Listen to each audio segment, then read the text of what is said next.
حضرت مولانا و مفتی محمد سلمان صاحب سے درخواست کرتا ہوں کہ حضرت تشریف لائیں اور اپنے خطاب سے ہم سامعین کے دلوں کو مجلہ اور مصفح فرمائیں۔ شہنشاہ بلاغت چلے آئیے، شہنشاہ بلاغت چلے آئیے، تاجدار شفاعت چلے آئیے، لے کے گلزار طیبہ کے گل کی مہک، مشکبار خطابت چلے آئیے۔ آپ حضرات کے روبرو حضرت مولانا و مفتی محمد سلمان صاحب۔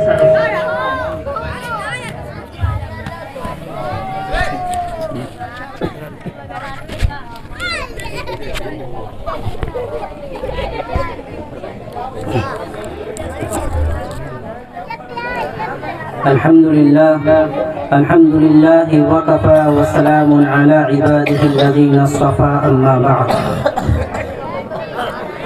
أعوذ بالله من الشيطان الرجيم بسم الله الرحمن الرحيم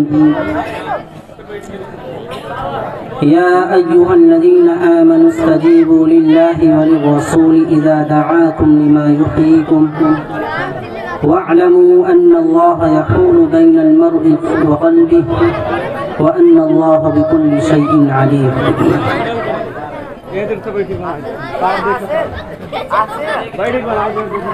وقال النبي صلى الله عليه وسلم في رواية من كان يحب أن يعلم منزلته عند الله فلينظر كيف منزلته عنده أو كما قال عليه الصلاة والسلام۔ محترم سامعین کرام، اسٹیج پر رونق افروز علماء کرام، حفاظ کرام اور میری تمام مائیں اور بہنیں،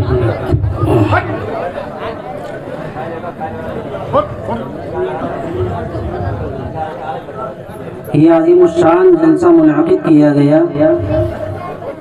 اصلاح معاشرہ کے عنوان سے۔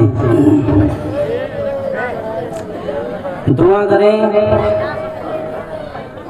کہ اس پروگرام میں قرآن و حدیث کے حوالے سے جو بھی باتیں ہمارے سامنے آئیں، اللہ تعالی ہم سب کو عمل کی توفیق عطا فرمائے، آمین۔ دیکھیے، ہر چیز کا ایک مقصد ہوتا ہے، آپ کو مقصد پتہ ہونا چاہیے۔ یہ پروگرام کیوں منعقد ہوا ہے، اس پروگرام کے منعقد ہونے کا مقصد کیا ہے، اس کی غرض کیا ہے۔ اگر بغیر کسی مقصد اور بغیر کسی غرض کے آپ کسی چیز کو شروع کریں گے تو اس کا کوئی فائدہ نہیں۔ تو سب سے پہلے ہمیں معلوم ہونا چاہیے کہ پروگرام کا مقصد کیا ہے، اس کی غرض و غایت کیا ہے، اور ہمیں چاہیے کہ ہم اپنی نیتوں کو خالص کر لیں، اپنی نیتوں کو صاف کر لیں، چونکہ اللہ تعالیٰ کے یہاں نیت پر فیصلے ہوتے ہیں۔ جلسے کی جو انتظامیہ ہے اور جو سامعین ہیں، اگر آپ کی نیت خالص ہے، اگر آپ کی نیت اچھی ہے تو اس پر آپ کو اچھا اجر ملے گا، اور اگر آپ کی نیت اچھی نہیں ہے بلکہ آپ صرف پکنک منانے کے طور پر پروگرام میں آئے ہیں، صرف مستی کرنے کی نیت سے آئے ہیں، تو خدا کی قسم آپ کو کچھ بھی حاصل نہیں ہوگا۔ تو اس لیے پروگرام کے مقصد کو ذہن میں رکھتے ہوئے جو بھی خطیب یا جو بھی واعظ آپ سے ہم کلام ہو، جو باتیں کہیں، آپ اس کو بغور سنیں اور عمل کی نیت سے سنیں۔ میں نے جو قرآن کریم کی آیت تلاوت کی، اس کا ترجمہ یہ ہے کہ اے ایمان والو، تم اللہ اور اس کے رسول کی دعوت پر لبیک کہو۔ اذا دعاکم لما یحییکم، جب وہ تمہیں اس چیز کی طرف پکارے جو تمہیں زندگی بخشے۔ واعلموا ان اللہ یحول بین المرء وقلبہ، اور اس بات کا یقین کر لیجئے کہ اللہ تعالیٰ کی ذات انسان اور اس کے دل کے درمیان حائل ہے۔ تو تمام دل اللہ تعالیٰ کے تصرف میں ہے، اللہ تعالیٰ کے اختیار میں ہے۔ اللہ تعالیٰ نے انسان کو بہت سی نعمتیں عطا کی۔ انسان کا سراپا، انسان کا وجود، یہ ایک مستقل نعمت ہے۔ اللہ تعالیٰ نے انسان کو پیدا کیا، اس کے اندر روح پھونکی۔ اللہ تعالیٰ نے انسان کو اعضاء عطا کیے، ہاتھ عطا کیے، پیر عطا کیے، ناک عطا کی، سر عطا کیا۔ اللہ تعالیٰ نے مختلف اعضاء عطا کیے۔ یہ پورا جسم اللہ تعالیٰ کی نعمت ہے۔ اس جسم کے سارے اعضاء اللہ تعالیٰ کی نعمت ہیں۔ تو اب سوال یہ ہے کہ جب سارے کے سارے اعضاء اور انسان پورا کا پورا، انسان کا سراپا، انسان کا پورا جسم اللہ کی نعمت ہے، تو اس نعمت کا تقاضا کیا ہے؟ اس نعمت کا تقاضا یہ ہے کہ ہم اللہ کا شکر ادا کریں، اپنے دل میں اللہ کی محبت پیدا کریں۔ اللہ کا شکر کیا ہے؟ سب سے بڑا اللہ کا شکر یہ ہے، اور اللہ تعالیٰ نے انسان کو جو نعمتیں عطا کی ہیں، جو ایمان عطا کیا ہے، جو نعمتیں عطا کی ہیں، سب سے پہلا شکر یہ ہے کہ انسان اللہ تعالیٰ کو اس کی ذات اور اس کی صفات میں ایک مانے، کہ نہ اللہ کی ذات میں کوئی شریک ہے، نہ اللہ کی صفات میں کوئی شریک ہے۔ اللہ صرف ایک ہے۔ اسی طرح اللہ کی جو صفات ہیں، رزق دینے والا، رحم کرنے والا، رحمان، رحیم، جبار، متکبر، العزیز، یہ تمام کی تمام صفات اللہ تعالیٰ کی صفات میں یکتا ہے۔ اللہ کی صفات میں کوئی شریک نہیں۔ رازق روزی دینے والی صرف اللہ کی ذات ہے۔ حاجات کو، ضروریات کو پورا کرنے والا صرف اللہ کے سوا کوئی نہیں۔ یہ نعمت کا شکر۔ اسی طرح اللہ تعالیٰ نے انسان کو جو بے پناہ نعمتیں عطا کی ہیں، ہم صبح سے لے کر شام تک اللہ کی کتنی نعمتوں کو استعمال کرتے ہیں، فائدہ اٹھاتے ہیں۔ ان نعمتوں کا تقاضا کیا ہے؟ ان نعمتوں کا تقاضا یہ ہے کہ ہم اللہ کی فرما برداری کریں اور اللہ کی نافرمانی سے بچیں۔ ہم وہ کام کریں جن سے اللہ خوش ہوتا ہے، اور ہم اپنے آپ کو ان چیزوں سے بچائیں، ان چیزوں سے دور رکھیں جو اللہ کے غیظ و غضب کو دعوت دیتی ہیں، جن سے اللہ غضبناک ہوتا ہے، جن سے اللہ تعالیٰ ناخوش ہوتا ہے، جن سے اللہ تعالیٰ ناراض ہوتا ہے۔ ہم ایسی چیزوں سے اپنے آپ کو دور رکھیں۔ یہ اللہ سے محبت کا تقاضا ہے۔ جب آپ پورے طور پر اللہ تعالیٰ کی اطاعت کریں گے، اپنے آپ کو گناہوں سے بچائیں گے، اور اللہ تعالیٰ کے اوامر کو، اللہ تعالیٰ کے احکامات کو بجا لائیں گے، تب اللہ بھی آپ سے محبت کرے گا۔ میں نے ایک روایت آپ حضرات کے سامنے پیش کی کہ اگر کسی شخص کو یہ دیکھنا کہ اللہ مجھ سے محبت کرتا ہے یا اللہ مجھ سے محبت نہیں کرتا ہے، تو اس کا معیار کیا ہے؟ وہ کیسے پہچانے گا؟ وہ کیسے جانے گا کہ گویا اللہ بھی مجھ سے محبت کرتا ہے یا اللہ مجھ سے محبت نہیں کرتا ہے؟ تو اللہ کے نبی صلی اللہ علیہ وسلم نے ارشاد فرمایا، من كان يحب ان يعلم منزلته عند الله فلينظر كيف منزلته عنده، کہ جو شخص یہ بات پسند کرتا ہے، جو شخص یہ جاننا چاہتا ہے کہ اللہ تعالیٰ کے نزدیک اس کا مقام کیا ہے، اللہ تعالیٰ کے نزدیک اس کی قیمت کیا ہے، اللہ کے نزدیک اس کی کیا حیثیت ہے، تو یہ دیکھے کہ اس کے دل میں اللہ کا مقام کتنا ہے۔ صاف سیدھی سی بات ہے۔ اگر آپ کو یہ دیکھنا ہے کہ اللہ تعالیٰ آپ سے محبت کرتا ہے یا نہیں کرتا ہے، آپ کا اللہ تعالیٰ کے یہاں کتنا مقام ہے، تو آپ یہ دیکھ لیں کہ آپ کے دل میں اللہ کا کتنا مقام ہے۔ آپ کے دل میں اللہ کا جتنا مقام ہوگا، آپ کے دل میں اللہ کی جس قدر محبت ہوگی، اللہ تعالیٰ کے یہاں اسی قدر آپ کا مقام ہوگا۔ تو ہم اور آپ اپنے گریبان میں جھانک کر دیکھیں اور اپنے دلوں کا جائزہ لیں کہ ہمارے دل میں اللہ تعالیٰ کی کتنی محبت ہے۔ تو اللہ سے محبت کا تقاضا یہ ہے کہ ہم اللہ تعالیٰ کی نافرمانی نہ کریں، ہم اللہ تعالیٰ کے احکام کی خلاف ورزی نہ کریں۔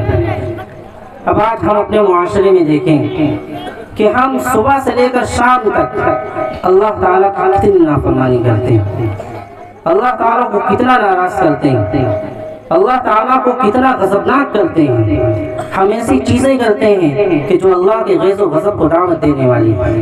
کیا یہ محبت کا تقاضا ہے؟ کیا ایک محبت کرنے والا ایسا کرتا ہے؟ کیا ایک محبت کرنے والا اپنے محبوب کی نافرمانی کرتا ہے؟ نہیں، یہ ہو ہی نہیں سکتا۔ تعصي الله وتزعم حبك هذا محال في القياس بديع لو كان حبك صادقا لأطعته لأن المحب لمن يحب مطيع۔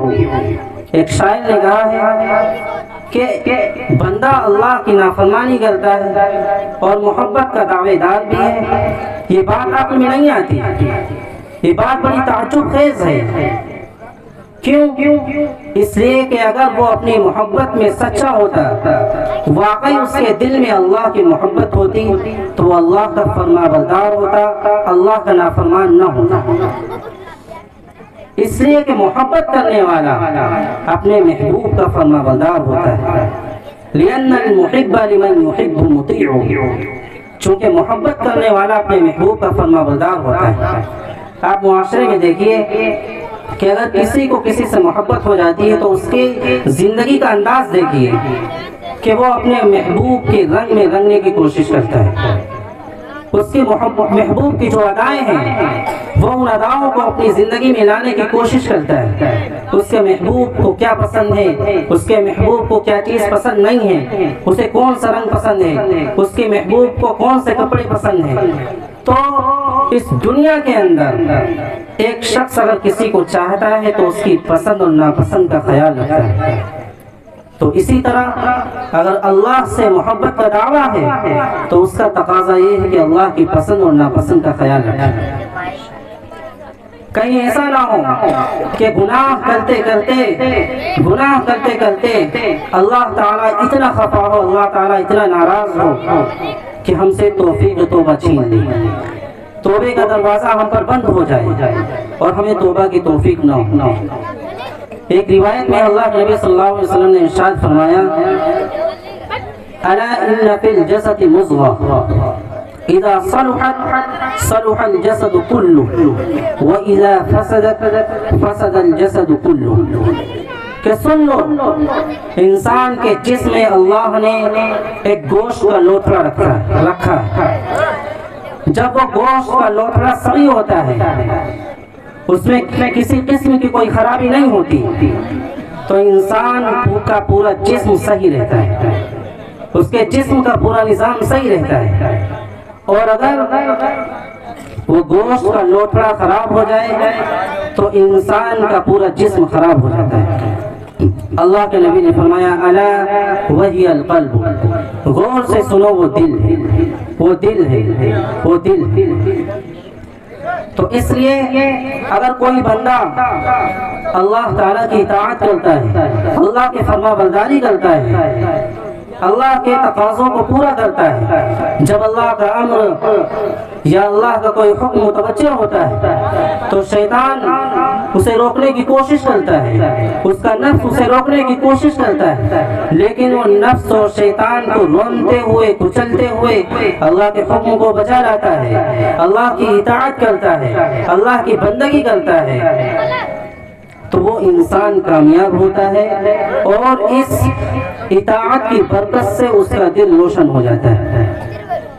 اور جب انسان کا دل روشن ہو جاتا ہے، اذا صلح الجسد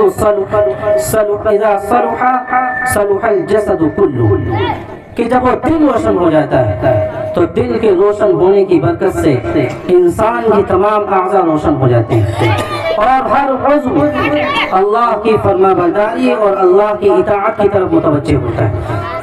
لیکن جب انسان گناہ کرتا ہے، مسلسل گناہ کرتا ہے، تو اس کا دل سیاہ ہو جاتا ہے، اس کا دل بالکل سیاہ ہو جاتا ہے، اس کا دل سخت ہو جاتا ہے، پھر خیر کی کوئی بات اس کے دل پر اثر نہیں کرتی۔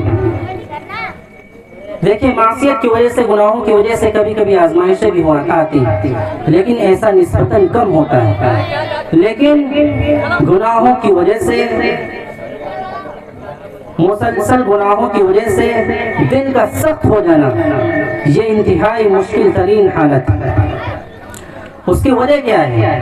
اس کی وجہ یہ ہے کہ جب انسان مسلسل گناہ کرتا رہتا ہے تو اس کا دل سیاہ ہو جاتا ہے اور اس کے جسم کے سارے اعضاء وہ انسان کے قابو میں نہیں رہتے، بلکہ جو خراب دل ہے، خراب دل کے قابو میں رہتے ہیں۔ پھر یہ فاسد اور خراب دل ہر عضو کو جس طرح چاہتا ہے اللہ کی نافرمانی میں استعمال کرتا ہے، جس طرح چاہتا ہے اللہ کی نافرمانی میں استعمال کرتا ہے۔ تو دل کے خراب ہونے سے، دل کے سخت ہونے سے، دل کے اللہ کی نافرمانیوں میں ملوث ہونے کی وجہ سے تمام کے تمام اعضاء اللہ کی نافرمانی پر تل جاتے ہیں، اور یہ چیز انسان کو بسا اوقات کفر پر پہنچاتی ہے۔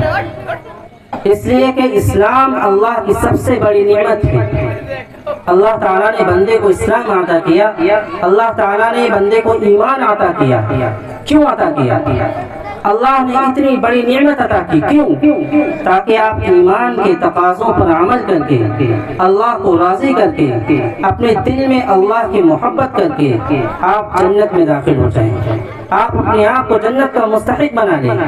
لیکن جب انسان مسلسل گناہ کرتا رہتا ہے، گناہوں سے باز نہیں آتا، گناہوں سے اپنے آپ کو نہیں رکتا، اللہ کی نافرمانیوں سے باز نہیں آتا، تو مسلسل اس نعمت اسلام کی ناشکری کی وجہ سے، مسلسل اللہ نے جو اسلام عطا کیا ہے، تو اس اسلامی نعمت کی ناشکری کی وجہ سے، نعمت اسلام کی مسلسل ناشکری کی وجہ سے اللہ تعالیٰ ایمان کو موت کے وقت سلب کر لیتا ہے، اللہ تعالیٰ ایمان کو چھین لیتا ہے۔ ہم لوگ دعائیں کرتے ہیں کہ اللہ تعالیٰ ہمیں موت کے وقت کلمہ نصیب فرما، ہمارا ایمان پر خاتمہ فرما۔ کیوں؟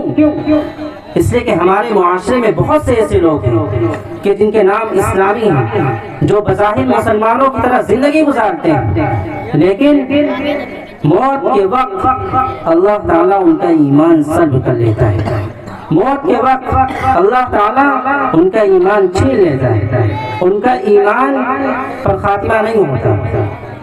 تو اللہ تعالیٰ نے جو اسلام کی نعمت عطا کی ہے، کیونکہ انہوں نے اس نعمت کی مسلسل ناشکری کی، مسلسل اللہ کی نافرمانی کی، مسلسل گناہ کی، تو مسلسل گناہ کرنے کی وجہ سے، مسلسل اس نعمت اسلام کی ناشکری کی وجہ سے اللہ تعالیٰ موت کے وقت ایمان کو سلب کر لیتا ہے، اللہ تعالیٰ موت کے وقت ایمان کو چھین لیتا ہے۔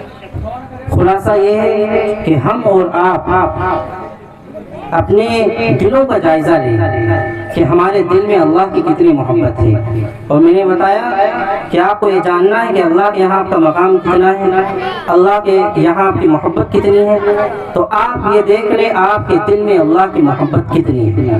صاف سی بات ہے، سیدھی سی بات ہے، آپ کے دل میں جتنی اللہ کی عظمت ہوگی، آپ کی عظمت عرش پہ اتنی ہوگی۔ تو اس لیے گناہوں سے اپنے آپ کو بچائیں، گناہوں سے اپنے آپ کو دور رکھیں، اور ہم اور آپ اپنے دلوں کا جائزہ لیں، دیکھیں کہ ہمارے دل کی کیفیت کیا ہو چکی ہے۔ اگر ہمارے دل کی کیفیت یہ ہے کہ نیکی کے کاموں سے ہمیں وحشت ہوتی ہے، نیکی کے کاموں سے ہمارا دل بھاگنا چاہتا ہے، بھاگنے کا جی چاہتا ہے، تو ہم یہ سمجھیں کہ ہمارا دل صحیح صورتحال میں نہیں ہے۔ ہمیں اپنے دل پر محنت کرنے کی ضرورت ہے، ہمیں اللہ سے سچے طور پر توبہ کرنے کی ضرورت ہے۔ اس لیے جو باتیں کہی گئی ہیں اللہ تعالیٰ مجھے اور آپ سب کو عمل کی توفیق۔ آمین۔ وآخر دعوانا الحمدللہ رب العالمین۔ کسی خاکی پہ مت